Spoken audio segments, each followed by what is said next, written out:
Hey everyone, welcome to the Get Your Life Together Girl podcast, the ultimate blueprint to self-love and inner peace. I'm your host, Danielle Van.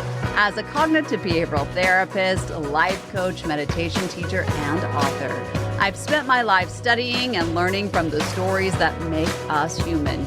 It's my passion and goal to help you shift your mindset and create a lifelong revolution by teaching you about mental health, emotional intelligence, and handing over life lessons that you may not have learned up until now. These are the conversations to empower you. The things you say to yourself can have a major impact on how you view yourself, your life, and your actions. Negativity from another person is bad enough, but when it comes to your own head, that's tough. Self-talk is what you say to yourself. It's those inner conversations, the monologue that runs through your mind and generally right out of your mouth when you're talking to someone you trust. So whether you realize it or not, you may be causing your own heartache and pain by the conversations that you're having internally. So today, you and I are taking a one-on-one deep dive into why it matters how you speak to yourself, the toxic impact of negative self-talk, and then I'll show you how to change those thought patterns from negatives to neutrals and then positives once and for all. So let's get right to it. The Get Your Life Together Girl podcast starts right now. All right, my dear, it's probably time to buckle up. We're talking negative self-talk today, and it's an important conversation. It's an important one because, we all experience times where we talk negatively to ourselves. But this is the big but, right? We're starting right off with this.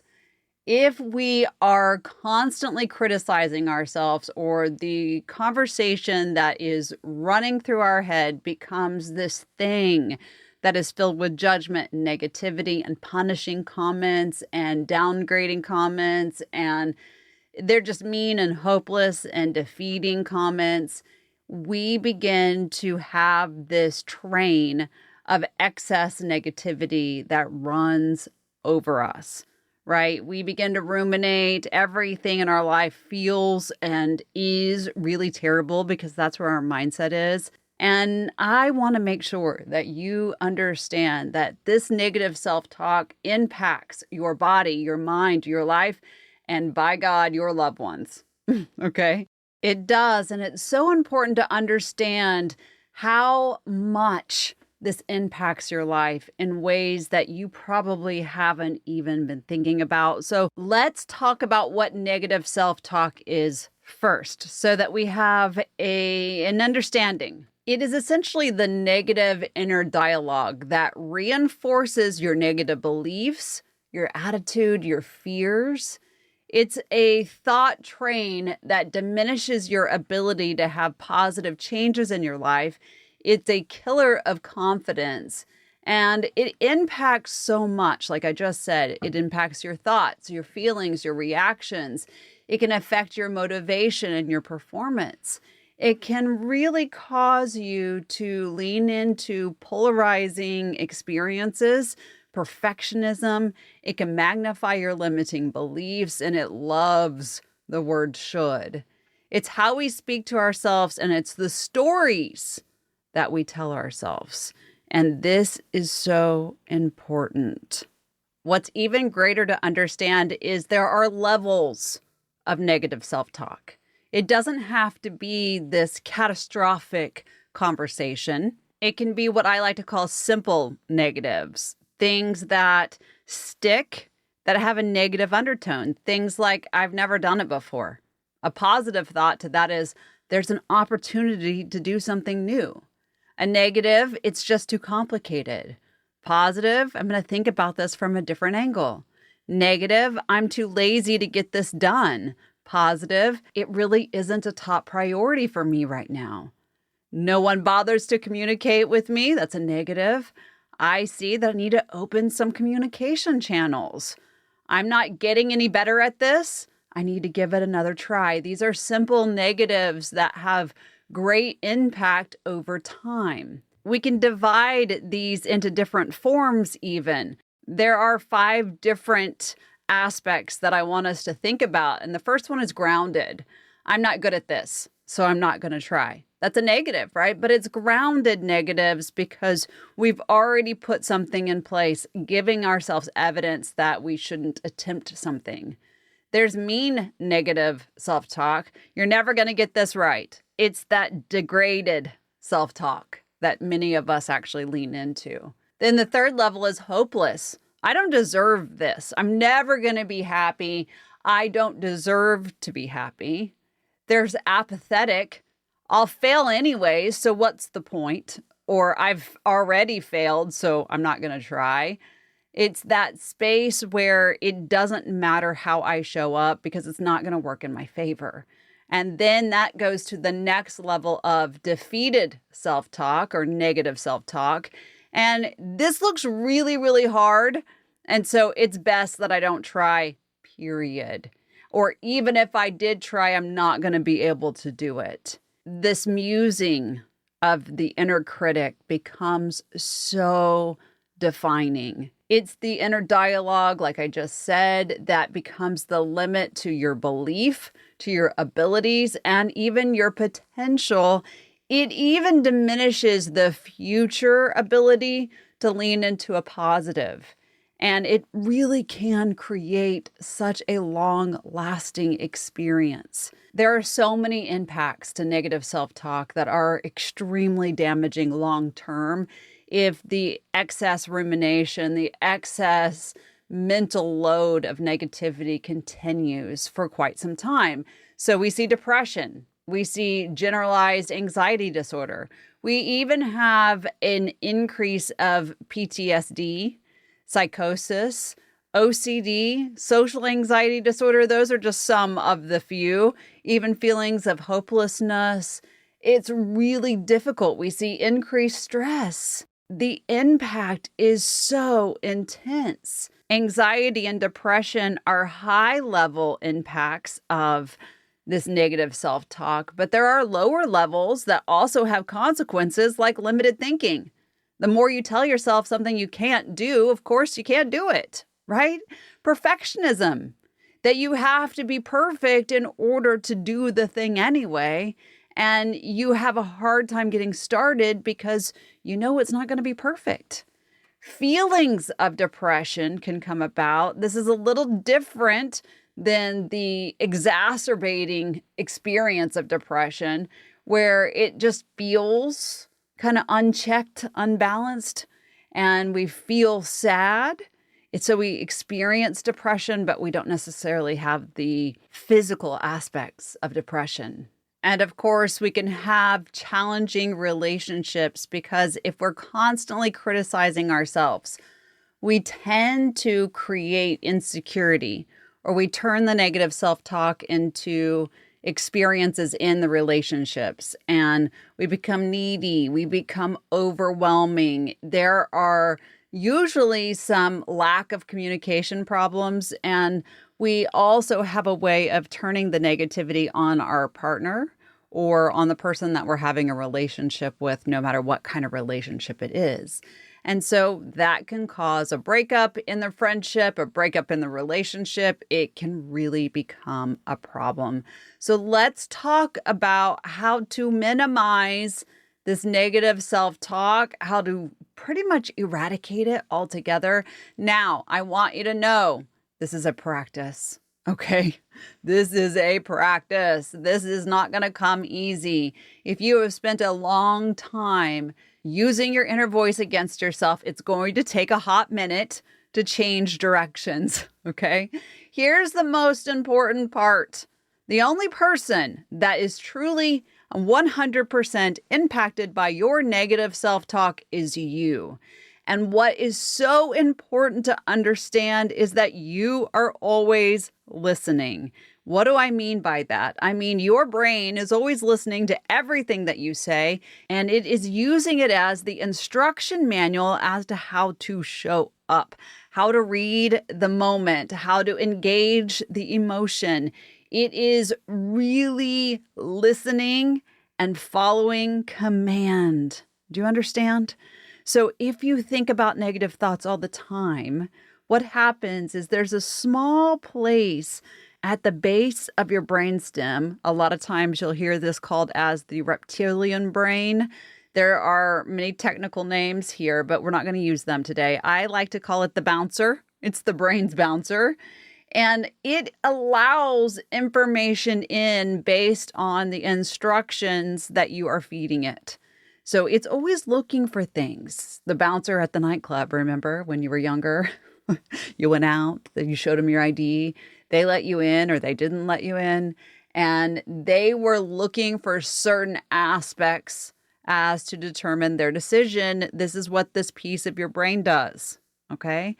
If you are telling it, I am absolutely going to lean into negatives all the time, it's only really going to let the negatives in because that's what you've trained it to do.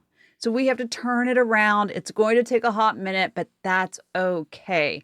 The first thing that I want us to do in order to minimize this self-talk is to, again, lean into the fact that we all have an inner critic. And it might be time for you to name it. Give it a nickname. Whatever you decide, as far as a name, stick to it. Make sure that you have some kind of negative connotation to that inner critic's name, because what we want to do is make it a standout situation. You know that friend of yours that you kind of keep your distance because she's just negative, and so you don't tell her a lot of things, you don't really engage with her a lot? Yep, same thing. That's what we're trying to do here, is create an experience around that inner critic so that you stay away. When you think of your inner critic as a force outside of yourself, you give it a name, it becomes easier to realize that you do not have to agree with this thing, this person, this entity that is controlling so much of your mindset. And it also becomes less threatening because it seems more ridiculous to be criticized by something that isn't necessarily real, that doesn't necessarily have a leg to stand on as it speaks. So I think, Saturday Night Live, if you have seen that show, used to have Debbie Downer. It's sort of that same thing. Of course, we know that the name Karen has gotten a really bad rap for being overreactive. Who is your inner critic? What is her name? Or what is his name? Now from here, let's talk about negative to neutral to positive, and then we'll go through the steps of how to minimize that negative self-talk that I promised you. Now, here's the thing. Your brain has a negativity bias, which means it's going to be looking for anything that could potentially cause it to not feel safe. Right? So we're looking for the negatives. We're looking for the burning building or the person running across the street. We're looking both ways. We don't get into the situations that could be harmful for us because we're looking for them. And because we have that negativity bias, we also have sort of this default in our brain that's not going to allow us to go from really negative thoughts or negative thinking to super positive, in control, grounded thought. We're not going to jump from one spectrum to the other. We are not going to move up and down the ruler of thought as quickly as that. And nor do we want to, because that's very confusing. That's very off balance. So if we have a lot of negative thoughts, instead of trying to just make them positive, because let's be honest, that's very impossible most of the time. We're not going to have this super low thought and try to elevate it and make it perfect and stick. It doesn't work that way. Right? So what we want to do is sort of move it out of the low-lying emotions, the negativity, and get it into a neutral space. This is really important. We don't want to try to go for positive. We want to go for neutral. I can't do this. Remember, that's a negative. The neutral of that is, I've not done this. The positive of the thought is, I can do this. So negative, I can't. The neutral, I haven't. The positive, I can. Do you see the difference there? And even just moving from the negative to the neutral actually helps so much. It shifts that negativity away. It gets us into a more grounded, healthier space. And then we have the opportunity to build some evidence, to go through some of these steps to get to the positive. If we go from negative to neutral to positive, that positive is going to feel better and actually stick around longer than trying to make the leap from one end to the other. So give yourself that space. Every negative thought that comes in, answer it with a neutral. I can't, I haven't. That's a yet, right? That's a I haven't done it yet. It leaves the door open for more. The negative, I don't like myself. The neutral, there's been things that I have experienced that have been hard that have told me not to like myself. Positive, I love myself. What is the answer to the negative thought, the negative train that's happening that is a neutral? One of the steps that we're going to talk about is to contain the negativity. And when we contain it, we're trying to take it to the neutral space. So let's get into those steps now that you understand that we are not jumping from one extreme to the other. And when we talk about these steps, remember, you may be in a different place in your mindset and you may not need all of them. That's something you guys send me quite often. I did this, but I didn't really need that step. And so then I got lost or I got bored, didn't do the thing. Use what works for you, right? You don't have to use everything here. Not everything is going to apply. This is a generalized experience for everyone. Not everything is going to fit what works for you. Let's get into the steps. First things first, you can't change what you don't witness. How many times have you heard me say that? Right? You have to recognize your negative thoughts. You have to be able to get out of the automatic thinking, the things that just pop into your head with no conscious effort or conscious awareness to them, and get into a space where you are evaluating your thoughts. You've heard me say this before. I will say it again. You must write down your thoughts in order to get an understanding of how many times you're thinking this way. Many people don't want to do this because it is scary as hell to see a laundry list of the same negatives pop up over and over again. And I get that. But in order to change something, you have to witness it. So get your pen and paper out, carry it around for a couple days, give it a week if you're really going to put some effort into this, and write down when the negative thoughts hit you. If you're unwilling to do that, I'm going to give you a side step to it. I don't, really want to. I'm not very excited about it. But if you are unwilling to write down your thoughts, I want you to become very conscious and aware of your thoughts, which means slowing down. Really think about what's happening in your thinking. Once you recognize that your thoughts are unproductive, irrational, unrealistic, causing you problems, making you feel a certain way, we really key into those thoughts. And from there, we're going to look for the evidence that your thought is true. You may have heard me talk about the fact that your brain has no filter for positive or negative. It doesn't know. It just only knows what you tell it. So a thought comes in and it means nothing, right? You've heard me talk about, I'm starving, and there's no connection to whether that's true or false. If you are starving, you're going to validate that, right? And same thing with a negative thought. I hate myself. If you deeply believe that on all levels, you're going to have an emotional rise that's negative, that connects to it, and it agrees with it. I agree. Yep, I do hate myself. Your emotions really become impacted and become more involved. And the next step is more action, which could just be another thought, right? And it's from here that we begin to have that emotional storm that takes us over. The negativity spiral begins. And it's really difficult to get out of it once it gets going, right? We've all been there. So look for the evidence of, is this true? In most situations, in most thoughts, they're most likely opinions instead of facts. So you can ask yourself, what evidence do I have that this is true? Stick to true facts, not the email from someone or the text messages that somebody said something, or the bullshit that your mom said one time, or the thing that the friend of a friend said to you that you're now using as evidence. Stick to truth, to fact. If you need to, on that piece of paper, create a list of evidence that supports the thoughts. What is the grounded reason for the thought? If you cannot find evidence and it's more of an opinion, understand that you don't actually have to connect to it, okay?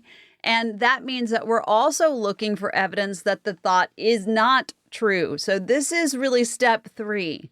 The first one is to recognize it. The second is to look for the evidence of its truth. And the third is to create a list of why it may not be true, why it's an opinion, why it is not something that is fact. And if you struggle to find evidence, you need to realize that you're having an emotional reaction to a thought, not a true experience of fact. Very, very important. From there, you can offer yourself an opposite thought, meaning a neutral thought. Again, we're not trying to jump to the positive. What is the neutral thought? I don't want you to try to convince yourself to be overly positive. It won't work, right? But you can look at the reality of the situation. Let me walk you through that before we get to the next step. And let's take the thought process of, I'm so unlucky. This is a low-level negative thought, right? It's not a super high negative thought, but it's still one that can tank your mindset. So I'm so unlucky, negative thought. To move it into a neutral, first we are witnessing it. I see it, I hear it, I feel it. I am unlucky. Things are not working out for me. Next thing we're doing is we're looking for evidence of it being true. Now, if you're in a negative headspace, you're going to be able to find negative evidence real easy, right? My car broke down. I busted a tire. My spouse is mad at me for this or that. My kids were super upset today. There's your negative experience, your evidence to support your negative thinking, okay? But these are all outside factors that are mainly based in opinion. They're not true. Now, of course, the car breaking down, that is the truth. That's tangible evidence. But the rest of it's all based on opinion or an experience, and you're picking up how you think that person is relating to the moment. So if you don't have true grounded evidence in it, it's not true evidence. But the car, okay, so we have one factor that says, yes, you are right. This thought is correct. Now we're going to look for evidence of it not being true. That could even look like, that light, the check engine light's been on for quite some time and you didn't do anything about it. You've been running this vehicle without taking care of it properly. And so is it that you're really unlucky, or is it that you're not paying attention to what needs to be handled? Is it really luck? Or is it the fact that you're not stepping up and owning your experiences? If you can't conjure up true evidence, it's probably not true. This is a factor that I call containing the negativity. It's when you find yourself engaging in that, you basically contain the damage, that inner critical voice, whatever you've named it, into this one experience, into this one thing, instead of casting this wide net of negativity into everything. So if we're putting it and containing it in one box, it actually feels a lot better than having it spread across everything. And it's here where we move into the next step, where we change the negativity to the neutral. Once we caught it, once we've engaged, we've looked for the evidence, we begin to challenge it, and we become more gentle with our language to where the negativity is muted. Neutrality okay? Meaning not positive, not negative, neutral. It doesn't sound like I don't like. It doesn't sound like I don't prefer or I hate or this is challenging or I can't. Instead, everything is framed like you could put the word yet at the end of it. This is the open door. Neutrality is an open door. Once we get there, once we get to the neutrality, when we're not in the vast line of negative thinking where the negativity is really influencing us, it's here that we can begin to try to push it into the positive. Here, we think like a friend, okay? When our inner critic is at its worst, when she is biting and she's your worst enemy, whatever her name is, she's going to say some things that hurt, right? She's not treating you like a friend. In fact, the other day, I was sitting with a close friend of mine, and she was really in a bad space. And it's a rarity for her. She's usually very positive. She's very clear about what she wants. She is very clear about her mindset, and it's something that she holds quite dear. And she was just not in a healthy mindset that day, as, again, sometimes we're not. And a lot of things were coming out of her mouth, a lot of negatives. And I just said, could you please treat yourself like a friend? She stopped and just kind of looked at me and she was like, I thought I was. I'm like, no, you're not. You're trashing your greatness. You're trashing your worth. Your negativity is spiraling. Would you mind cutting it out? And again, the same kind of cross look came across her face. And she said, you know what? You're right. I've been doing that for a couple of weeks now. I said, stop talking about my friend that way. And that's exactly the truth. When you think of yourself like a friend, you're not going to beat yourself up like that. So think of your inner critic as the person that we don't need in the friend group, and think of yourself as the person that we want to treasure and protect. Talk to yourself like you are protected, okay? And it's here then that we go to the next step and we shift the perspective. Sometimes looking at things long-term can help you realize that you're placing way too much emphasis on something small. So what's another perspective that you can look at when it comes to the thought? I hate the way that I look. Are you sure you hate it long-term? Are you sure that as you age, it won't change? Or as you maybe change some lifestyle choices, that won't change? Or you're just having a bad day? Or maybe something's going on medically? There's a million different perspective shifts. If you think about how you can minimize the negativity, the urgency to answer the negative talk, you can shift your perspective into allowing, right? Allowing. Stop the thought in its tracks. It doesn't necessarily need more power to grow if it's only going to take you down. The next thing that you can do is to say it out loud. Sometimes when you catch yourself in negative thinking, it's hard to get it into a neutral. So instead of trying and forcing and trying to push your way to make this negative a neutral, say it out loud. Now, cover the kids' ears. One of my friends will say that shit out loud. Say it out loud. Seriously, say that shit out loud and see if you would actually say it. If you were standing in front of a group of people, would you say it? And I love when she says that.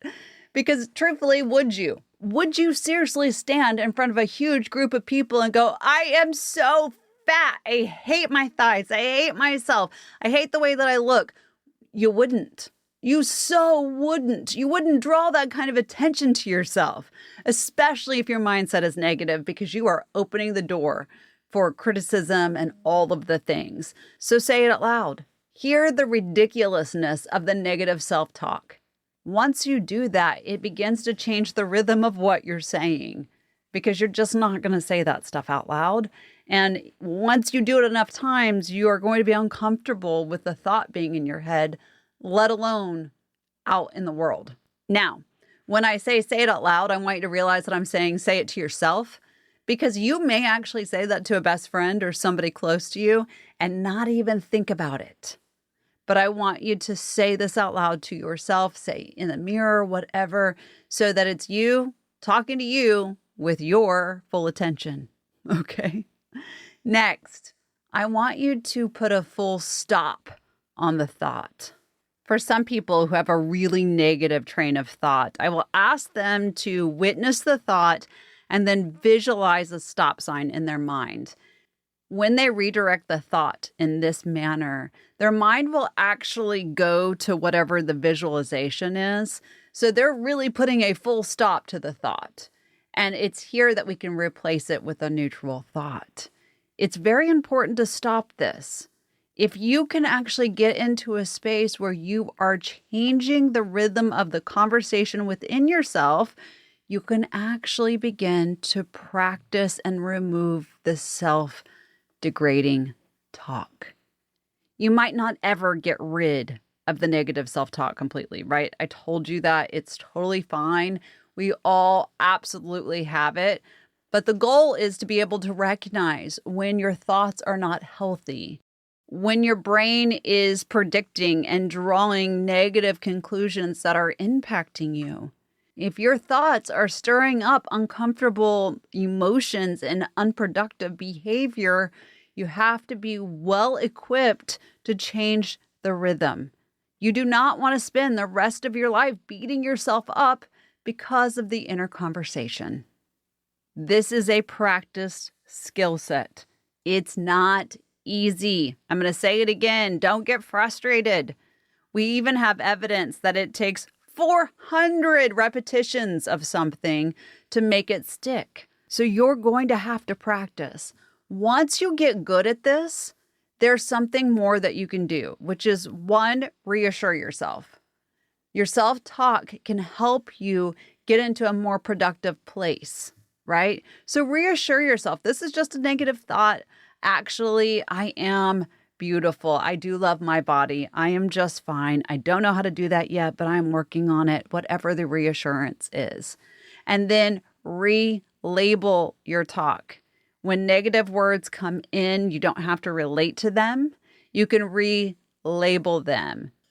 When you get into this state, when you have gotten the negative to neutral pathway handled, you can start moving yourself into positive thinking. Positive thinking does not mean you're sticking your head in the sand and that negativities are never going to approach you. That is a line of BS that I do not want you to subscribe to. Positive self-talk is different than that. It means that we are filtering the negatives. We are not taking the personal stance to the negatives. We're removing all of the worst case scenarios out of them, and we're not being polarized by good or bad. We're actually getting into a space that we can witness what's happening and feel good about what's happening. When we focus on positive thinking, we are able to identify areas to make changes in, right? There's more optimism. There's more ways to shift into positives. We have a different daily experience, and we actually change things that could end up being major downers into positives. So when we focus this way, we check ourselves, basically. We're open to everything, closed to nothing. We follow the healthy lifestyle. Our mindset is really healthy. We're very keyed in to who we're around, and we practice telling ourselves every single day that worst case scenario doesn't always have to be the rhythm to everything. So because I gave you the benefits, of course, being awful, to the negative thought pattern, let me give you the health benefits to the positive. One, we don't see a lot of anxiety when we have a clean and positive mindset. We actually see increased lifespan. Rates of depression are much lower. Rates of distress are much lower. We have a greater resistance to these bad viruses that go around. We have better physical well-being. We see lower instances of heart attack, reduced risk of stress because of heart disease. We have better coping skills during hard times, less stress. You get it? It's better to think positively. Okay. But I don't want you to think positively just for the sake of positive thinking. I want you to have purpose behind it. I want you to know that you will slip up. You're going to mess this up, right? I always say that, but it's true. You're going to mess it up, and it's okay to mess it up. What you want to do is to have an understanding that you can change the way that you speak to yourself, and that the way you speak to yourself 100% matters. It's important to know that your self-talk can either kill your self-confidence or it can boost it. It can either make you feel great or it can take you down. Your self-talk has so much power. You are the only one listening, and this is the instruction manual to your life from your brain. That's a pretty important statement, isn't it? How I talk to myself is the instruction manual to my life. Changes things. Once you begin to change the rhythm of your inner conversation, so much changes. Tap into different thoughts. Practice it. Negatives to neutrals, neutrals to positives. If you are going to read the instruction of your life out loud, what does it sound like? And what are you building? Don't you think it's time to find out? Once you do, it becomes an essential step into getting your life together. Thank you so much for listening to the Get Your Life Together Girl podcast. If you're seeking daily inspiration and additional tools and tips, follow me on social media at Get Your Life Together Girl on Instagram, Facebook, TikTok, Clapper, Pinterest, Insight Timer, and now Threads. I invite you to visit my website, the show notes, my blog, and my merch store at getyourlifetogethergirl.com. I also invite you to review this podcast as it helps us put our show in front of others who may be needing this kind of grounded information. Don't forget to subscribe so you don't miss next week's valuable conversation. I can't thank you enough for being a valuable member of this community. Until next time, be kind to yourself and others.